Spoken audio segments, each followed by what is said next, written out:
I guess to emulate, that having a 17-year age difference between myself and Stefan maybe helps it naturally be, sort of a mentoring energy.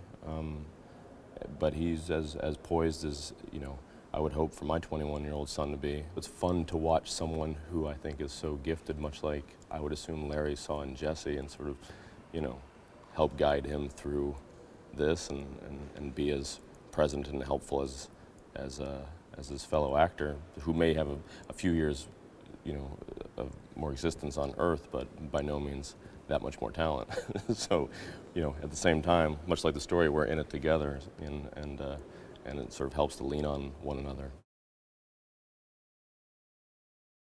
The thing I was most surprised about the two of them was that the relationship was as strong as it was. I mean, I've had coaches and teachers and directors and producers in my life that played that kind of mentoring role for me. But the bond that these two men forged was really beautiful, especially for the time. A black athlete and a white coach, and I, I would say the other thing was also how much Jesse taught Larry. Rarely do you get to see an opportunity for a coach to let his defenses down, his guard down, and let the person that he's supposed to be, teaching, be taught. My only assumption is that he led by example, that he participated in the event and changed the world through that participation. Because as Michael Jordan said many years ago, you miss 100% of the shots you don't take. Well, I think the educational value is one from a historical point of view, because a lot of people, when I was making the film and had just got done making the film, or prior to making the film, when I told them what I was doing, I'm doing this film called Race about Jesse Owens. They didn't know who he was, and I hang out, or try to at least, with smart people.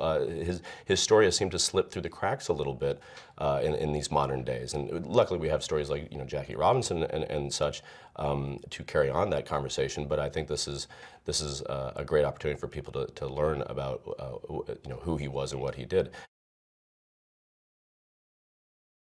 I think there are absolutely similarities between then and now. I think we've come a long, long way with a great deal of way to go. But so I think we can take pride in the difference between not letting an American hero like Jesse be allowed in the front door of a hotel to then 80 years later have a black president. But I think it also challenges us to continue the conversation and see how much more we can do and that there is to do. I think everybody should, not just athletes, but I mean, it's a personal decision for the individual. I can't speak towards an entire group of people, regardless of race, creed, gender, or skill set. I wouldn't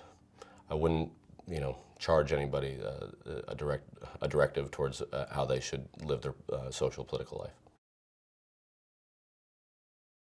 I think the part of the film that had the greatest impact on me is the sadness I could feel at the end of the film in regards to the way Jesse was treated upon his return to America. And yet at the same time, I see hope there and optimism with the simple fact that the gentleman, the doorman at the hotel, that disallows Jesse to come in through the front door, despite the fact that they're going to a benefit, a big dinner to celebrate Jesse. You can at least tell in his face and in the performance that he's sad about it, that he knows it's wrong, and I like to think that there's some growth there and some understanding there, and the optimism that things can and should change. It's sad to think that the athletes that participated in the Olympics in Berlin may have had a better situation there than they did in their own hometown, for no other reason than the Nazis were concerned with putting on a good face despite the evil that was behind that mask. I had a number of favorite teachers, but I would say my favorite, first one that comes to mind always, is a woman named Sally Shipley, who taught radio and television and speech and debate at the high school that I went to. And she, much like I feel like Larry and any mentor does for any student or any athlete, did for me, was she sort of saw something in me that I didn't know I necessarily wanted, and I don't think I'd be making a living as an actor and as an artist without her influence in my life.